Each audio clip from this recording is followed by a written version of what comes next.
Om Swastiastu, perkenalkan nama saya Mario Giarta dari kelompok Avicenna nomor urut 12 dengan digit NIM 228.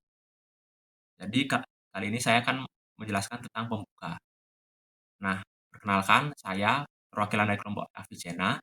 Kami akan memaparkan presentasi atas paper argumentasi yang telah kami buat dengan judul Dokter dan Artificial Intelligence AI di era digital, menakar peluang, menjawab tantangan, dan menegaskan profesionalisme.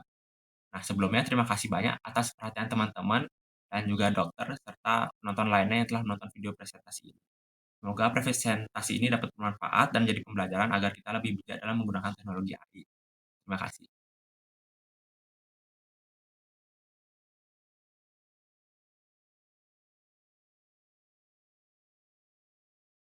Om Swastiastu. Perkenalkan nama saya Mario Giarta dari kelompok Avicenna dengan nomor urut 12 dengan NIM terakhir 228. Jadi kali ini saya akan menjelaskan tentang latar belakang. Nah, latar belakang pembuatan karya ini sendiri berkaitan dengan perkembangan teknologi digital. Nah, perkembangan teknologi digital membawa dampak besar pada kedokteran, terutama dengan hadirnya artificial intelligence atau AI.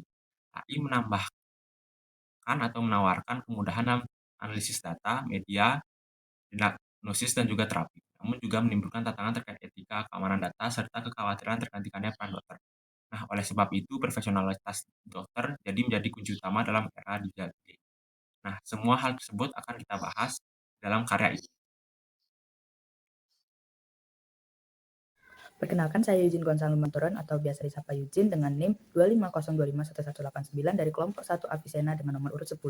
Untuk rumusan masalah yaitu yang pertama, bagaimana AI dapat memberikan manfaat yang positif bagi dunia kedokteran. Lalu rumusan masalah yang kedua yaitu apa saja tantangan yang muncul dari penggunaan AI di dalam dunia medis. Lalu yang ketiga ada mengapa profesionalitas dokter menjadi hal yang penting di era digital. Lalu tujuan dari penulisan paper argumentatif ini adalah yang pertama, mendeskripsikan peluang penggunaan AI dalam meningkatkan kualitas layanan medis. Lalu tujuan yang kedua yakni menganalisis tantangan dan hambatan penggunaan AI dalam praktik kedokteran. Lalu yang ketiga ada menjelaskan pentingnya profesionalisme dokter di saat kemajuan digital saat ini. Lalu selanjutnya ada manfaat penulisan di mana kami berharap bahwa penulisan ini bisa memberi manfaat, yakni yang pertama bagi akademis, yaitu memberi manfaat dengan menambah informasi tentang penerapan AI di dunia medis, serta bagaimana dokter dan AI bisa berkolaborasi di dunia medis. Lalu yang kedua ada praktis, di mana kami ingin menciptakan praktis yang tetap profesional di era AI. Selain itu bertujuan memberi pandangan bahwa tenaga kesehatan bisa berkolaborasi dengan AI untuk mempermudah serta memperingat pekerjaan tenaga medis.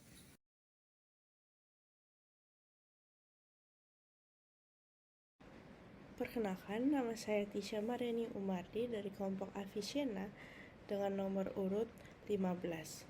Saya akan menjelaskan tentang peluang AI dalam kedokteran. Peluang AI dalam bidang kedokteran meliputi yang pertama, membantu diagnosis lebih cepat, akurat, dan presisi, karena AI dapat mengolah data yang besar secara cepat. Yang kedua, AI bisa mendukung pembelajaran mahasiswa kedokteran, terutama pada student-centered learning. Dan yang ketiga, AI juga bisa mempermudah dosen untuk menyiapkan materi pembelajaran. Sebelum saya melanjutkan presentasi tentang peluang AI dalam dunia kedokteran, saya izin memperkenalkan diri saya. Perkenalkan, nama saya Ide Bagus Revandra Sucipta, biasa dipanggil Gus Andra, dari kelompok Metamorfosa Avicenna dengan NIM 25025111006. Nah, peluang AI dalam dunia kedokteran lainnya adalah pertama, integrasi AI mampu mendukung telemedicine dengan konsultasi jarak jauh yang lebih efektif. Kemudian yang kedua, AI mampu meningkatkan efisiensi manajemen rumah sakit. Yang terakhir, AI mampu membantu dokter dalam memprediksi penyakit atau istilah medisnya differential diagnosis melalui analisis big data yang ia miliki. Kurang lebih seperti itu peluang AI dalam dunia kedokteran. Perkenalkan, saya Niputulisya Dewi Siratmayani, nomor absen 2 dalam kelompok Avicenna dengan NIM 25025111015. Dalam hal ini saya akan menjelaskan di balik berbagai kemudahan yang ditawarkan oleh penggunaan AI dalam dunia kedokteran, tentunya terdapat tantangan. Apa saja tantangannya? Hal ini akan dijelaskan pada slide-slide berikutnya. Tantangan pertama yang dihadapi adalah risiko terjadinya bias algoritma, yang dimana hal ini dapat berujung pada kesalahan diagnosis. Mengapa hal ini bisa terjadi? Karena pada dasarnya AI dalam menentukan jawaban dalam memberikan hasil, itu hanya berdasarkan atas proses dari data-data yang dikirimkan, yang diinputkan oleh manusia. Maka dari itu apabila data-data yang dikirimkan ini tidak lengkap, hanya mewakili kelompok-kelompok tertentu, maka hasil diagnosisnya pun bisa keliru. Akibatnya apa? Kesalahan diagnosis, keterlambatan terapi, bahkan ujung-ujungnya bisa membahayakan keselamatan pasien. Maka dari itu, hasil AI ini tidak bisa dijadikan sebagai satu-satunya patokan tunggal. Disinilah membuktikan bahwa dokter tetap menjadi kunci utama yang memegang peran penting untuk meninjau kembali, memverifikasi, dan memastikan bahwa keputusan klinis yang diberikan sudah benar-benar sesuai seperti sebagaimana dengan kondisi pasien yang ada di kenyataan. Dengan demikian, dalam dunia kedokteran di era digital ini, AI memiliki peluang hanya sebagai penunjang, bukan untuk menggantikan secara keseluruhan peran dokter yang profesional. Berikutnya adalah isu privasi dan keamanan data pasien. Data pasien sifatnya sangat sensitif. Mengapa? Karena di dalamnya mengandung banyak sekali informasi pribadi mengenai pasien itu sendiri. Mulai dari riwayat kesehatan, hasil tes laboratorium, dan lain sebagainya. Yang dimana apabila data ini bocor, mengalami peretasan, kemudian disalahgunakan jatuh kepada tangan oknum yang tidak bertanggung jawab, maka akan dapat berdampak serius, memberikan dampak buruk yang signifikan bagi kehidupan pasien.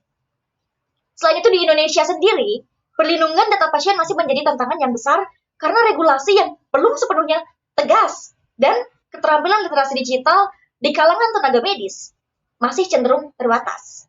Maka dari itu, hal ini menunjukkan bahwa tetap penting, sangat penting untuk menghasilkan tenaga-tenaga medis, dokter-dokter, tenaga kesehatan yang profesional dan kompeten. Tidak hanya dalam teori-teori kedokteran atau kesehatan, melainkan juga dalam literasi digital, mengikuti perkembangan globalisasi yang ada.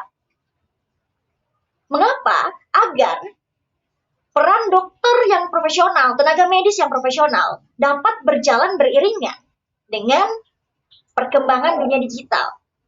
Hal ini sekaligus sebagai upaya dalam peningkatan pelayanan kesehatan tentunya. Perkenalkan, nama saya Niputa Ciraditik Marakanti dari kelompok 1 Avicenna dengan nomor urut 3 dengan NIM 25025111230. Jadi untuk tantangan penerapan AI selanjutnya adalah berkurangnya interaksi humanis antara dokter dan juga pasien yang merupakan hal penting untuk menciptakan jembatan dan juga hubungan antara kedua pihak tersebut. AI sendiri memang mampu membantu kinerja tenaga medis dalam berbagai hal. Namun ketergantungan berlebihan pada teknologi dapat membuat pasien nantinya akan lebih banyak berinteraksi dengan mesin, bukan dengan sang dokter, seperti chatbot ataupun sistem-sistem otomatis lainnya. Hal ini berpotensi mengurangi sentuhan empati, komunikasi, dan juga hubungan emosional yang selama ini menjadi inti dari profesi kedokteran. Padahal kepercayaan pasien terhadap dokter itu tidak hanya dinilai dari ketepatan diagnosis, tapi juga pada rasa didengarkan, dimengerti, dan juga diperlakukan secara manusiawi. Jika aspek humanis ini hilang, pasien bisa merasakan kurang puas, bahkan kehilangan keyakinan terhadap pelayanan medis. Karena itu, meskipun AI membantu meningkatkan efisiensi, keputusan klinik tetap harus disertai sentuhan manusiawi oleh sang dokter. Jadi untuk tantangan lainnya adalah kurangnya regulasi yang jelas, karena hingga saat ini belum ada standar baku yang secara tegas dan juga jelas mengatur sejauh mana si AI itu boleh digunakan dalam diagnosis, terapi, maupun pengambilan keputusan medis lainnya. Akibatnya banyak sekali muncul kebingungan-kebingungan tentang siapa yang bertanggung jawab jika terjadi kesalahan, apakah dokter, pengembang AI, atau institusi kesehatan. Selain itu, AI juga bergantung pada data pasien untuk meningkatkan akurasinya. Tanpa aturan yang kuat, risiko penyalahgunaan atau kebocoran data menjadi sangat tinggi. Padahal data medis itu sangat sensitif sifatnya dan juga harus dijaga kerahasiaannya. Walaupun sudah ada peraturan seperti Undang-Undang Perlindungan Data Pribadi yang diatur pada UU nomor 27 tahun 2022, implementasi di bidang kesehatan itu masih sangat terbatas. Oleh karena itu dibutuhkan regulasi yang tegas, transparan, dan juga adaptif agar penggunaan AI benar-benar aman, etis, dan juga berpihak pada keselamatan pasien. Regulasi ini juga penting untuk memastikan AI tidak menggantikan peran dokter, melainkan hanya menjadi alat bantu dalam pelayanan medis. Baik, sebelumnya perkenalkan nama saya Amelia Desemona Zega dari kelompok Avicenna nomor urut 9 dengan 3 digit terakhir NIM 169. Di sini saya akan menjelaskan tentang pentingnya profesionalitas dokter. Baik, masuk saja langsung ke poin pertama tentang dokter sebagai pengambil keputusan klinis. Jadi, walaupun AI itu mungkin lebih canggih di aspek pemberian data dan analisis, keputusan akhir mengenai diagnosis, pilihan obat, ataupun tindakan medis tetap saja berada di tangannya dokter. Kenapa? Karena setiap pasien itu kondisinya berbeda-beda. Bukan hanya soal data, tapi juga melibatkan pertimbangan menyeluruh, intuisi medis, serta pengalaman praktik yang tentu saja AI tidak punya. Jadi, tidak mungkin tergantikan oleh algoritma. Lanjut ke poin kedua tentang menjaga kepercayaan pasien. Jadi dalam dunia medis itu, hubungan yang humanis antara dokter dan pasien sangat-sangat penting. AI mungkin bisa memberikan kita data dan hasil analisis yang canggih, cuman tidak bisa menggantikan rasa empati dan dukungan emosional yang hanya bisa diberikan oleh dokter, yang nantinya bisa mendorong pasien untuk lebih patuh terhadap terapi, sehingga mempercepat proses penyembuhan. Perkenalkan, saya Jimda Afif Sutikno dengan 3 digit NIM terakhir 252.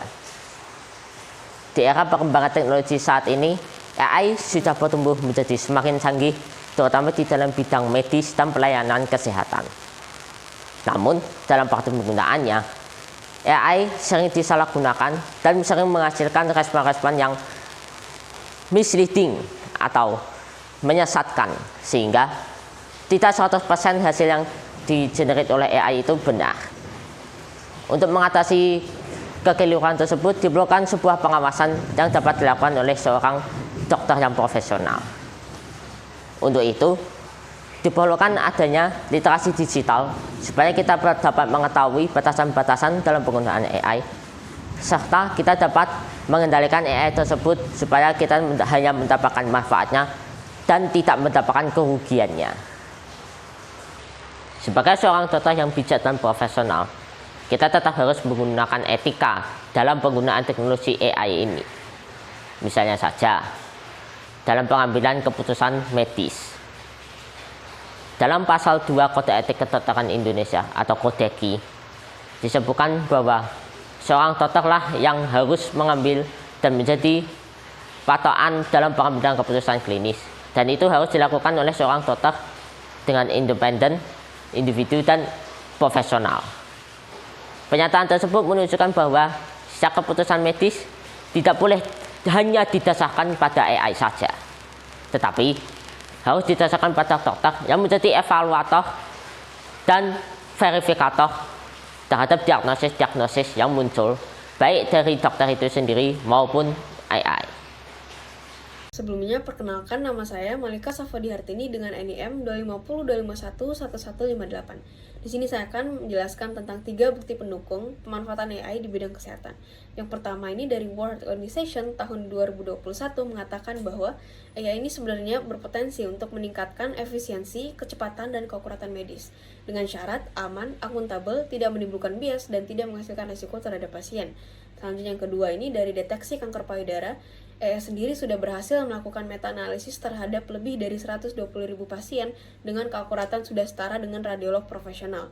Area under curve-nya sendiri mencapai 0,89.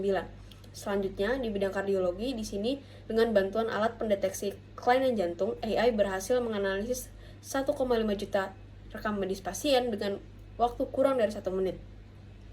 Keakuratannya sendiri sudah melebihi diagnosis manual oleh dokter. Namun, tetap ditekankan di sini bahwa validasi dari dokter masih diperlukan karena menghindari false positif yang terjadi di diagnosis pasien. Mungkin itu saja dari saya, terima kasih. Perkenalkan, nama saya Maifer Sunardian dari kelompok 1 Avicenna dengan NIM 25025-11104. Sebuah studi yang dipublikasikan di NPZ Digital Medicine tahun 2025 menilai kemampuan diagnostik artificial intelligence yang dibandingkan dengan dokter. Dari 83 penelitian yang dianalisis, akurasi AI rata-rata mencapai 52%, hampir setara dengan dokter.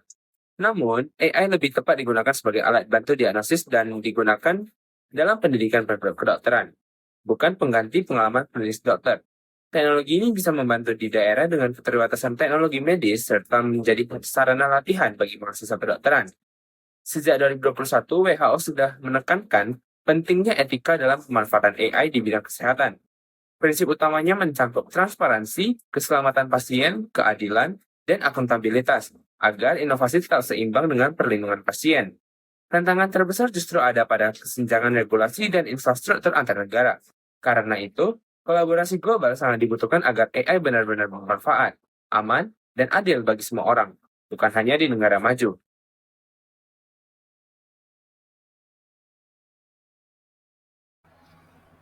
Halo semuanya, perkenalkan nama saya Igri Sandika Arya Supta dengan NIM 25025-11200. Nah, jadi sekarang saya akan membahas tentang kontra-argumen.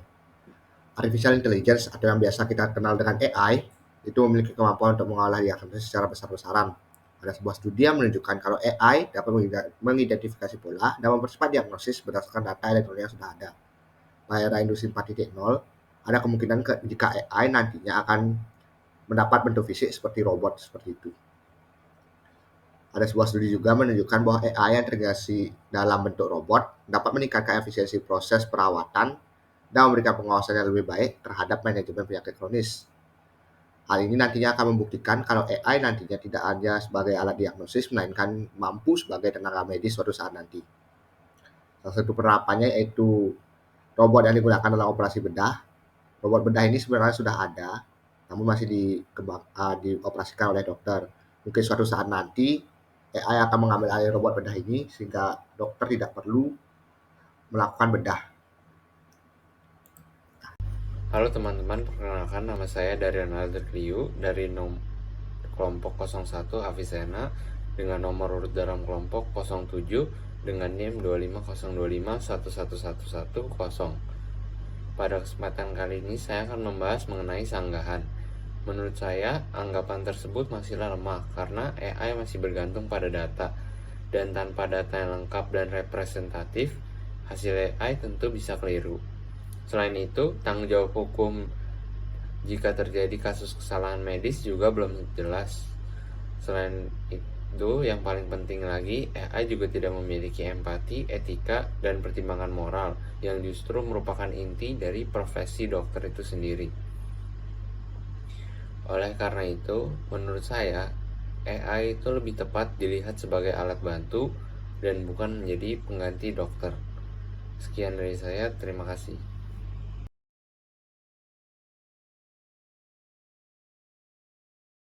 Perkenalkan, saya Putu Amrita Gayatri, nomor absen 8 dari kelompok Avicenna dan dengan NIM 25025111085. Izinkan saya di sini untuk sedikit menyimpulkan presentasi dari kelompok saya. Kita tahu bahwa AI membawa peluang besar dalam meningkatkan kualitas layanan medis, seperti membantu diagnosis agar lebih cepat dan akurat. Namun, bagaikan pisau bermata dua, AI juga menimbulkan berbagai tantangan, seperti bias algoritma, isu privasi, berkurangnya interaksi humanis, dan regulasi yang belum jelas. Oleh karena itu, profesionalisme dokter tetap menjadi pilar utama untuk memastikan bahwa teknologi digunakan secara maksimal tanpa melanggar prinsip kemanusiaan dan agar AI tetap berfungsi sebagai alat bantu yang mendukung, bukan menggantikan peran dokter. Saran, di era digital ini pemanfaatan AI dalam dunia kedokteran membawa peluang besar dan sekaligus menjadi tantangan yang harus dikelola dengan bijaksana. Oleh karena itu, perlunya adanya regulasi yang jelas dan identik yang fungsinya untuk memastikan AI digunakan dengan tepat dan dengan cara komitmen untuk menjaga humanis dan antar dokter dan pasien. Oleh karena itu, kepercayaan menjadi empati tidak akan menjadi hilang. Dengan langkah-langkah tersebut, AI akan menjadi mitra kerja yang mendukung, bukan hanya menggantikan peran dokter, tetapi sebagai alat yang memudahkan supaya penanganan lebih cepat dan aman.